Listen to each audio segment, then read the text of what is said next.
नमस्कार, आप सभी दर्शकों का हार्दिक स्वागत है हमारे show mission of developing India विकसित भारत मिशन 2047 में।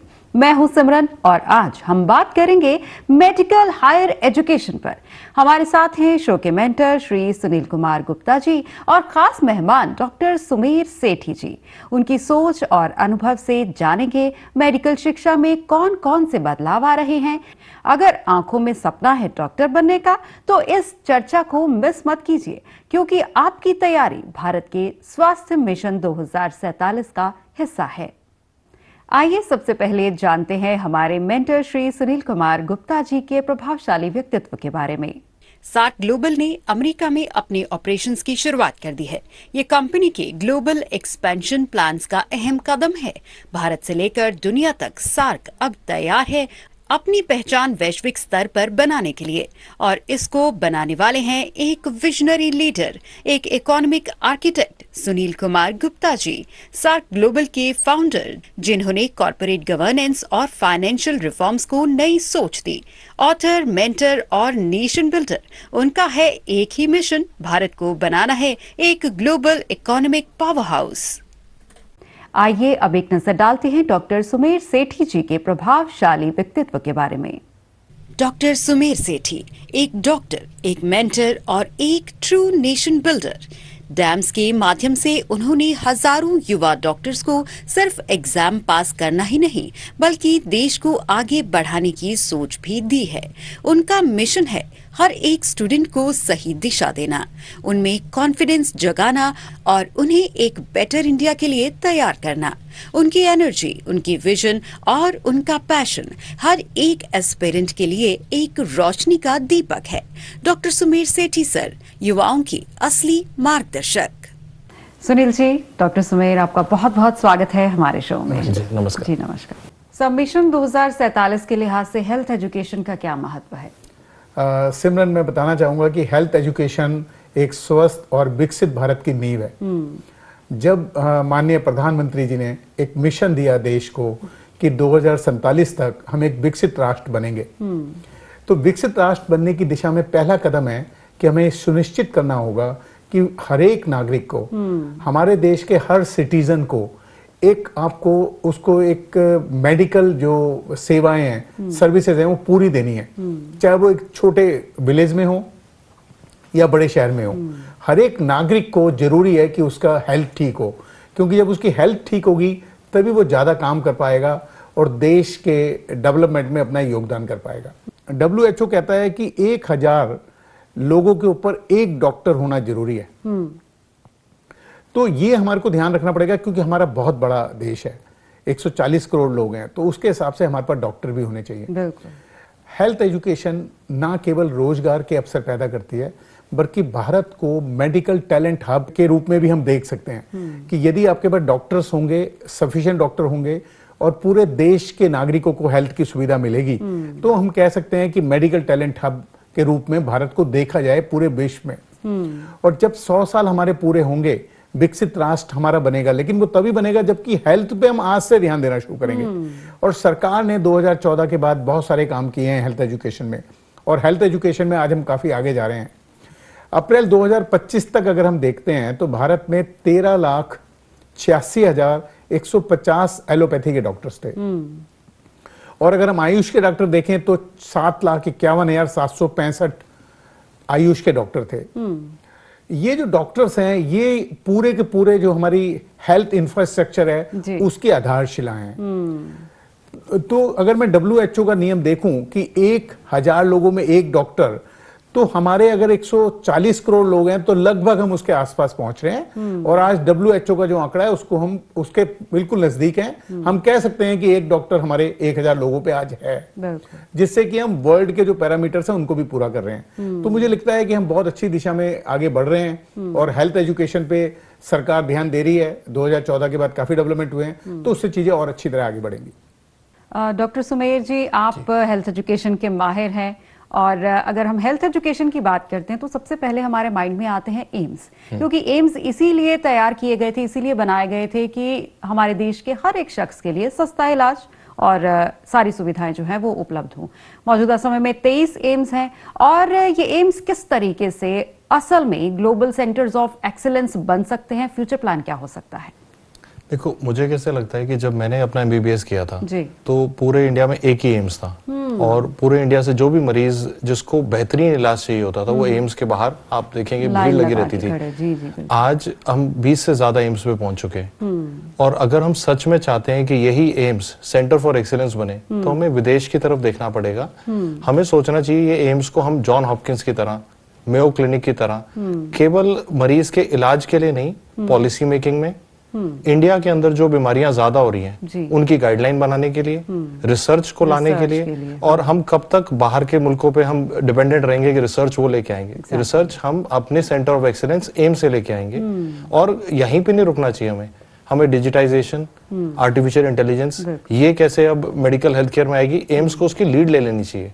हमें मतलब अपने हाथ में ये पूरी ताकत ले लेनी चाहिए कि यार ये एम्स जो है हमारे देश की पूरी मेडिकल फर्टिलिटी को आगे लीड करे, ये बताए कि हमें कैसे इलाज करना चाहिए। हमें वेस्ट की तरफ देखना ही नहीं चाहिए। ये जिस दिन हम यहाँ पहुंच जाएंगे ना, उस दिन हम ट्रू मायने में विकसित देश के हेल्थ केयर बन जाएंगे। एम्स की हम बात कर रहे हैं, किस तरीके से आर्टिफिशियल इंटेलिजेंस और डिजिटाइजेशन जो है वो एक गैप एक मरीज और मेडिकल सुविधाओं के बीच में वो ब्रिज कर पाएगी?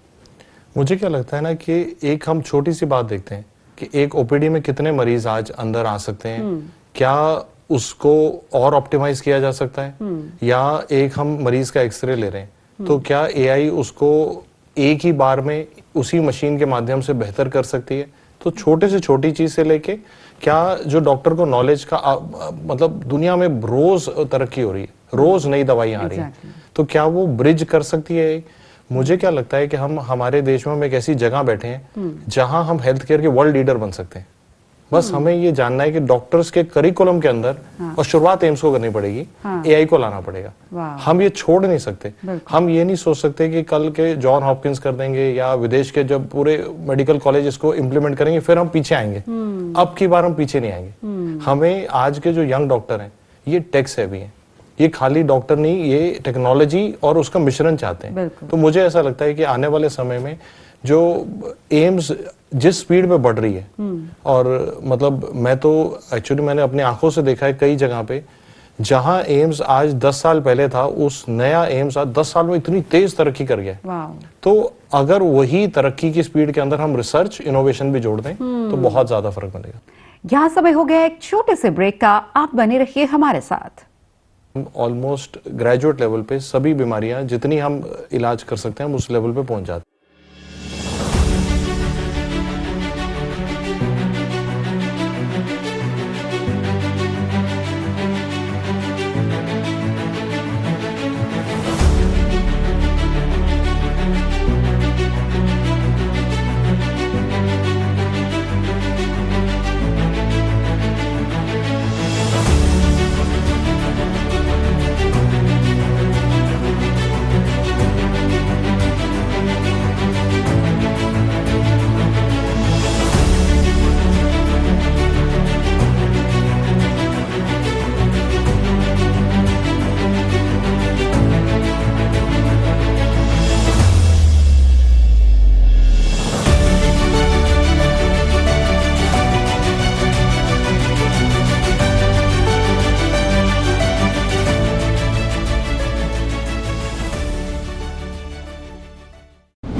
ब्रेक के बाद एक बार फिर से आप सभी का स्वागत है हमारी आज की चर्चा में। सुनील सर, जब हम हेल्थ एजुकेशन की बात करते हैं तो unlike other education, health education की सर्टेन पॉलिसी होती है, एडमिशन प्रक्रिया होती है और भी उसमें बहुत सारे प्रावधान होते हैं। तो अगर हम पॉलिसी की बात करें तो हेल्थ एजुकेशन और उसकी अवेलेबिलिटी पर ये पॉलिसीज जो है किस तरीके का प्रभाव डालती हैं? क्या इनमें कोई चेंजेस की जरूरत आप महसूस करते हैं? अगर हम हमारे देश में देखें तो दो इंपॉर्टेंट चीजें हैं कि कौन व्यक्ति मेडिकल एजुकेशन में एडमिशन मिले और डॉक्टर बने, और वो सबके लिए समान होना चाहिए, मतलब हर व्यक्ति को बराबर अपॉर्चुनिटी मिले। तो उसके लिए सरकार ने जो एक नीट, जिसे हम बोलते हैं national eligibility cum entrance test, वो इंप्लीमेंट कर दिया है और 2016 के बाद से लगातार वो चल रहा है। उससे क्या है, सबको बराबर चांस है, सबको उसको दें तो जो व्यक्ति, चाहे वो एक छोटे से गांव में रहता है चाहे वो बड़े शहर में रहता है, सब व्यक्ति के लिए बराबर एग्जाम है। अगर उसको देते हैं तो हमारे जो बच्चे मेडिकल एजुकेशन में आते हैं उन सबका एक स्तर हो जाता है। जो बेसिक डॉक्टर बनने के लिए उसके अंदर क्वालिटी या इंटेलिजेंस लेवल या एक बेसिक पैरामीटर बोल सकते हैं, वो सारे उसके पूरे हो गए। तो ये इंपॉर्टेंट बात है, तो सरकार ने उस पर जोर दिया और आज हमारा जो नीट का एग्जाम है बहुत ही पारदर्शी, बहुत बढ़िया, पूरे योग्यता को देखता है, उसके आधार पे चयन करता है, तो एक बहुत बड़ी बात है। लेकिन हम देखते हैं तो डॉक्टर कहां पर हैं? ज्यादा बड़े शहरों में, छोटी जगह पे डॉक्टर नहीं है। 1 डिस्ट्रिक्ट 1 मेडिकल कॉलेज, ये यूपी गवर्नमेंट की इतनी बड़ी पहल है कि यदि मेडिकल कॉलेज हर डिस्ट्रिक्ट में होगा, मतलब एक छोटा डिस्ट्रिक्ट, बड़ा डिस्ट्रिक्ट और ऐसे डिस्ट्रिक्ट जो रिमोट में हैं और जो ऐसे विलेजेस जहां पे कि अभी वो एजुकेशन पहुंच ही नहीं रही, अगर वहां पे एक मेडिकल कॉलेज होगा तो मेडिकल कॉलेज हुआ तो वहां पे मेडिकल एजुकेशन आ गई और वहां पर हेल्थ सर्विसेज भी आ गई, क्योंकि मेडिकल कॉलेज के साथ हॉस्पिटल होना लाजमी है, वो बनाना ही पड़ता है। तो इसका मतलब हर डिस्ट्रिक्ट में पहुंच गया।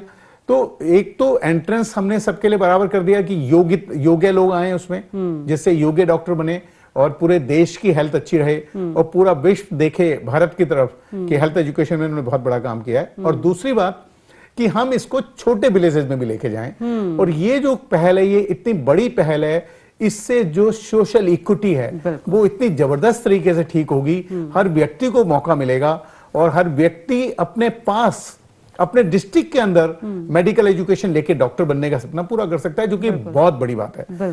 हर व्यक्ति को हर छोटे विलेज में मौका मिले लोगों को डॉक्टर बनने का, वहीं रहकर, क्योंकि जब वो वहां रहकर डॉक्टर बनेगा तो वहीं प्रैक्टिस भी कर सकता है वो, और वो वहां का जो पूरा इकोसिस्टम है मेडिकल का वो आगे बढ़ेगा और सबको अच्छी हेल्थ मिलेगी। इकोनॉमिकल भी होता है, क्योंकि अक्सर देखा जाता है कि बच्चे नीट पास कर लेते हैं, पढ़ाई के लिए दूसरे शहर में जाना पड़ता है, जो कि उनको ज्यादा कहीं ना कहीं इकोनॉमिकल प्रेशर झेलना पड़ता है। और अगर हर डिस्ट्रिक्ट में ऐसा मेडिकल कॉलेज खुल जाएगा तो फैमिली के लिए भी अच्छा होगा और इकोनॉमिक प्रेशर भी ज्यादा नहीं पड़ेगा। बिल्कुल ठीक बात है, क्योंकि पूरा इकोसिस्टम हमारा ठीक होगा कि जब हर डिस्ट्रिक्ट में एक मेडिकल कॉलेज होगा तो पूरा मेडिकल इकोसिस्टम बड़ा बनेगा और पूरा देश उससे आगे जाएगा जब सबकी हेल्थ ठीक होगी। जैसा अभी सर ने नीट के बारे में बताया, तो मैं थोड़ा सा बताना चाहूंगा। जब मैंने मेरा एग्जाम दिया था अपने समय पे स्कूल के बाद, तो दिल्ली का एग्जाम अलग था, ऑल इंडिया का एग्जाम अलग था, एम्स का अलग था, जिपमर का अलग था। हम हर दिन थोड़े थोड़े दिन में पापा स्कूटर पे लेके भागते थे, चलो जी पेपर देने चले। अब नीट आने के बाद ये single exam, all under one umbrella हो गया। ये बहुत ही खूबसूरत सिंप्लीफिकेशन जी, मतलब बहुत बढ़िया, क्योंकि सबको बराबर मौका, कहीं पे भी हो मौका बराबर है, एग्जाम एक ही है सबके लिए, बड़े शहर में हो छोटे शहर में हो, गांव में हो। ट्रांसपेरेंसी इसमें और भी ज्यादा बढ़ गई है और एफिशिएंसी बच्चों की, स्टूडेंट्स की, और प्रेशर थोड़ा सा कम हुआ है कि एक ही एग्जाम के लिए उनको तैयारी करनी है। अंडर ग्रेजुएट और पोस्ट ग्रेजुएट, इन दोनों के लिए भी क्या नीट अलग अलग एग्जाम होते हैं या फिर एक ही एग्जाम पास करके पीजी तक पहुंचा जा सकता है? किस तरीके से ये एग्जाम कंडक्ट करवाया जाता है? बहुत ही अच्छा क्वेश्चन है और मैं इसको थोड़ा बेसिक्स पे ले जाता हूँ कि जब भी हम 12th क्लास में बायोलॉजी लेते हैं तो हम जब चाहते हैं कि डॉक्टर बनना है तो हमारा पहला एग्जाम होगा नीट यूजी। डॉक्टर बनना है मतलब एमबीबीएस। तो 5.5 साल की एमबीबीएस के बाद हम एक बेसिक लेवल पे, हम ऑलमोस्ट ग्रेजुएट लेवल पे सभी बीमारियां जितनी हम इलाज कर सकते हैं हम उस लेवल पे पहुंच जाते हैं जी। लेकिन आज हम सभी डॉक्टर, और जिस तरह से इंडिया में हम डेवलप हो रहे हैं, हम चाहते हैं कि और भी स्पेशलाइज करें। कोई डर्मेटोलॉजी में जाना चाहता है, कोई सर्जरी में जाना चाहता है, कोई ऑर्थोपेडिक्स में जाना चाहता है। तो एक और एग्जाम एमबीबीएस की इंटर्नशिप के बाद होता है जिसका नाम है नीट पीजी। नीट पीजी वो भी नीट है, ये भी नीट है। और नीट पीजी के रैंक के हिसाब से फिर वो सब्जेक्ट चुन पाते हैं और कॉलेज भी चुन पाते हैं। नीट यूजी सिर्फ सभी बच्चे एमबीबीएस मिलेगा, कॉलेज अलग अलग होगा। नीट पीजी में ब्रांच भी अलग होगी कॉलेज भी अलग होगा। और अगर मैं नंबर्स देखता हूँ तो जैसे 20-22 लाख बच्चे स्कूल के नीट यूजी का एग्जाम लिखते हैं और 1 लाख से ऊपर हमारे पास एमबीबीएस की सीट्स होती हैं। और अगर हम पीजी के लेवल पे देखते हैं तो इस साल जैसे 2 लाख से ऊपर बच्चे एग्जाम में बैठे और 70,000 के लगभग उन्हें पीजी की सीट्स मिलेंगी। और अगर हम थोड़ा सा और आगे बढ़े तो एक और इंटरेस्टिंग है, एमडी के बाद भी डॉक्टर रुकते नहीं और पढ़ते हैं। आप हैरान रहेंगे इसको लेके कि जैसे मैंने मेडिसिन में अगर पढ़ा, मुझे कार्डियोलॉजी करनी है तो डीएम करना पड़ेगा। उसके एंट्रेंस में भी एक एग्जाम है, उसका नाम है नीट सुपर स्पेशलिटी। तो अब नीट 3 लेवल पे किया जाता है, यूजी, पीजी, सुपर स्पेशलिटी। और सबके लिए सिंगल एग्जाम होने से अब बहुत ज्यादा डॉक्टर एक्चुअली सुपर स्पेशलिटी तक पढ़ पाते हैं। पहले सुपर स्पेशलिटी के उन्होंने अगर सपोज जीबी पंत में मुझे करनी है तो मुझे वहां एग्जाम देना है, केरला का अलग देना है, अलग देना है। कई लोग जाते ही नहीं थे। सिंगल एग्जाम आने के बाद ये पूरा चेन एक सिंप्लीफाई हो चुका है, यूनिफाइड हो गया है।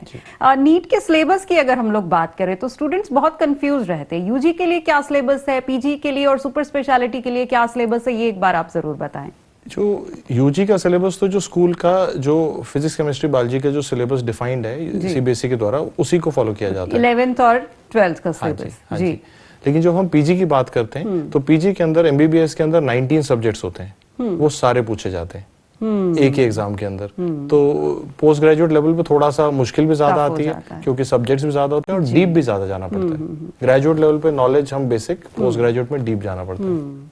यहाँ समय हो गया एक छोटे से ब्रेक का, आप बने रहिए हमारे साथ। ये जो मेडिकल एजुकेशन में सरकार की पहल है, मुझे लगता है कि मिशन 2000ब्रेक के बाद एक बार फिर से आप सभी का स्वागत है हमारी आज की चर्चा में। सुनील सर, जब हम हेल्थ एजुकेशन की बात करते हैं तो unlike other education, health education की सर्टेन पॉलिसी होती है, एडमिशन प्रक्रिया होती है और भी उसमें बहुत सारे प्रावधान होते हैं। तो अगर हम पॉलिसी की बात करें तो हेल्थ एजुकेशन और उसकी अवेलेबिलिटी पर ये पॉलिसीज जो है किस तरीके का प्रभाव डालती हैं? क्या इनमें कोई चेंजेस की जरूरत आप महसूस करते हैं? सुनील सर, जिस तरीके से डॉक्टर सुमेर ने बताया कि जिस टाइम उन्होंने स्टडी किया था, कॉलेज भी कोई होते थे जो कि मेडिकल की पढ़ाई करवाते थे, लेकिन अब तो बहुत ज्यादा कॉलेजेस, और स्पेशली 2014 के बाद की अगर बात करें तो मेडिकल कॉलेजेस में बहुत ही बूम आया है, ऑलमोस्ट इनकी संख्या डबल हो गई है। तो अगर मिशन 2047 की बात करें और ये जो बूम मेडिकल इकोसिस्टम में आ रहा है स्पेशली हेल्थ एजुकेशन के लिए, किस तरीके से आप देखते हैं कि विकसित भारत 2047 के लिए प्रभावशाली होगा? शायद पहली बार देश में ऐसा हुआ कि मेडिकल कॉलेजेस जो थे हमारे 387 से बढ़ के 780 हो गए, मतलब दुगने से ज्यादा, 100% से ज्यादा की इसमें एक्सपेंशन है, मतलब दुगने से ज्यादा हो गए। और साथ में मैं मेडिकल सीट देखता हूं, अगर एमबीबीएस की सीट्स देखता हूं तो 51,348 से बढ़कर 1,15,900 सीट हो गई। और पीजी की सीट अगर मैं देखूं तो 2014 में जहां 31,185 सीट थी, उससे बढ़कर 306 हो गई, जो कि मैं देखूं तो 125% से ज्यादा की ग्रोथ है। तो इतनी बड़ी ग्रोथ ये, और मैं ये भी बताना चाहूंगा कि ये एक्सपेंशन क्वांटिटेटिव नहीं है, ये हेल्थ केयर एजुकेशन को डिसेंट्रलाइज भी कर रहे हैं हम। मुझे लगता है कि ये एक विकसित भारत 2047 को, एक के सपने को, मैं इसे सपना नहीं कहता, मैं इसे मिशन बोलता हूं, उस मिशन को साकार करने में बहुत बड़ा सहायक होगा। और ये ना केवल डॉक्टर्स को या छात्रों को देगा कि भाई उनको बेनिफिट हो गया, मैं बोलूंगा पूरा देश का लोकल हेल्थ केयर इंफ्रास्ट्रक्चर ठीक होगा, सशक्त होगा, जिससे कि हमारे ग्रामीण छोटे शहरों के लोग भी वर्ल्ड क्लास मेडिकल सर्विसेज का लाभ उठा पाएंगे। साथ ही ये रिसर्च के लिए अपॉर्चुनिटी भी देगा, इनोवेशन हब्स तैयार करेगा। अब biotechnology, public health, preventive medicine में भी काम करेगा और भारत को ग्लोबल लीडरशिप की दिशा में लेके जाएगा। इसके अलावा ये कदम हमारे एम्प्लॉयमेंट जनरेशन में बहुत बड़ा काम करेगा, रीजनल डेवलपमेंट में बहुत बड़ा काम करेगा। देखिए, रीजनल डेवलपमेंट इतना इंपॉर्टेंट पार्ट है किसी भी डेवलपमेंट, किसी भी देश के लिए, कि इसको इग्नोर नहीं कर सकता। इसीलिए मैं बोलता हूं कि डिसेंट्रलाइजेशन जो हो रहा है, कि भाई एजुकेशन सबको मिले, सेंट्रलाइज ना हो, ये बहुत बड़ी बात है। और हर एक बच्चे को अपनी मातृभूमि जहां वो रहता है वहीं पर रह के यदि उसे शिक्षा मिल जाए, अपना 50 किलोमीटर में उसे शिक्षा मिल जाए, पास में शिक्षा मिल जाए, उससे अच्छी बात हम सोच नहीं सकते देश के लिए। और ये जो मेडिकल एजुकेशन में सरकार की पहल है, मुझे लगता है कि मिशन 2047 को तक हम एक ग्लोबल हेल्थ केयर लीडरशिप में भी हम टॉप पे पहुंचेंगे। ये जो सीटें बढ़ी है ना, ये तो मैं अपने सामने मैंने देखा है कि जब मैंने अपना एग्जाम दिया था तो 8000 रैंक के बाद पोस्ट ग्रेजुएट सीट नहीं मिलती थी। 8000 के बाद आज हम 40-50 हजार रैंक के बाद भी हम क्लिनिकल सीट ले पाते हैं। तो बहुत ही खूबसूरत बदलाव है और अपॉर्चुनिटी एक तरह से डेमोक्रेटाइज हो गई है। हर बच्चे के पास, हर स्टेट में, हर सिटी में उसके पास एक ऑप्शन आ जाती है कि वो और पढ़ सके। और हमारे मिडिल क्लास परिवारों में ज्यादातर पेरेंट्स का भी सपना होता है हमारा बच्चा डॉक्टर बने, हमारा बच्चा स्पेशलिस्ट बने। तो अपॉर्चुनिटी बहुत बढ़ गई है, बहुत बढ़ गई है। मतलब इससे कि मतलब एक होता है ना कि थोड़ा थोड़ा चेंज है, एक ऐसा मासिव विजिबल चेंज है। तो पिछले 10 साल में तो बहुत बड़ा बदलाव आया है। सुनील सर, अगर हम हेल्थ एजुकेशन की बात करते हैं तो अगर कोई बहुत ब्रिलियंट स्टूडेंट है और वो एग्जाम क्रैक करके दिल्ली के कोई बहुत बड़े मेडिकल कॉलेज में पढ़ रहा है, और अगर एक बच्चा वो भी ब्रिलियंट है लेकिन वो किसी टियर 2 के मेडिकल कॉलेज में पढ़ रहा है, तो क्या इनकी एजुकेशन भी सेम है? एजुकेशन लेवल इनका, मतलब जो हेल्थ एजुकेशन इनको दी जाएगी दोनों इंस्टीट्यूट्स में, क्या वो भी सेम है? उसके क्या पैरामीटर्स हैं?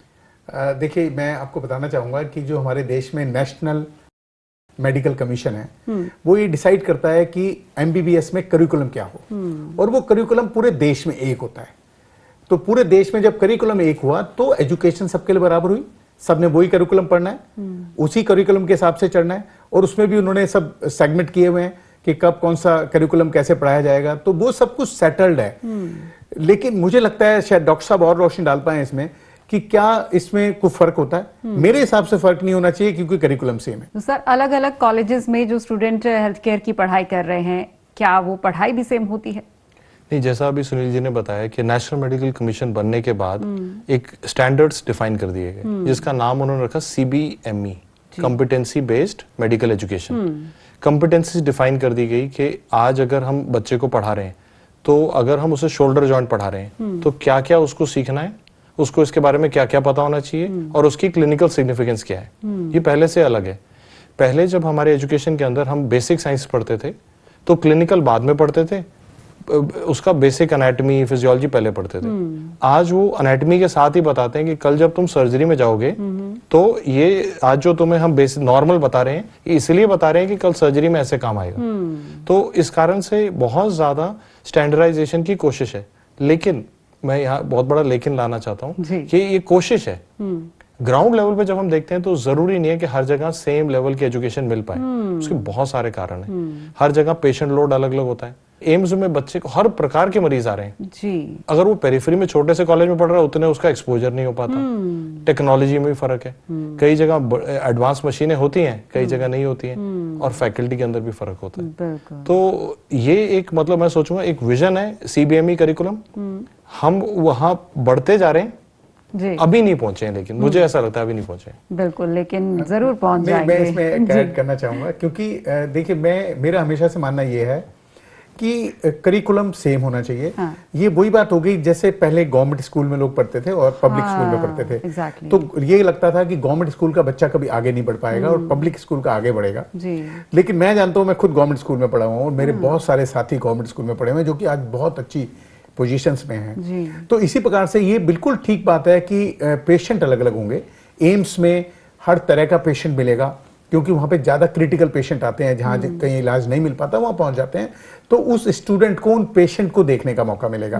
तो ऐसा कहा जा सकता है कि वो शायद ज्यादा ट्रेंड होगा, लेकिन इस बात को हम ऐसे नहीं बोल सकते क्योंकि ये पेशेंट फिर एम्स आएगा ही नहीं। ये पेशेंट अपने डिस्ट्रिक्ट वाले हॉस्पिटल में जाएगा जब वहां पे अच्छा हॉस्पिटल खुल जाएगा, मेडिकल कॉलेज होगा। तो ये एक बदलाव की शुरुआत है। मुझे लगता है कि एक ऐसा समय आएगा जबकि छोटे डिस्ट्रिक्ट में जो मेडिकल कॉलेज खुलेंगे उसमें जो हॉस्पिटल होंगे, फिर ये क्रिटिकल पेशेंट जो दूर दराज के गांव से आके एम्स के बाहर सोते हैं, रहते हैं, लाइन लगाते हैं, वो नहीं लगाएंगे, वहीं इलाज करेंगे।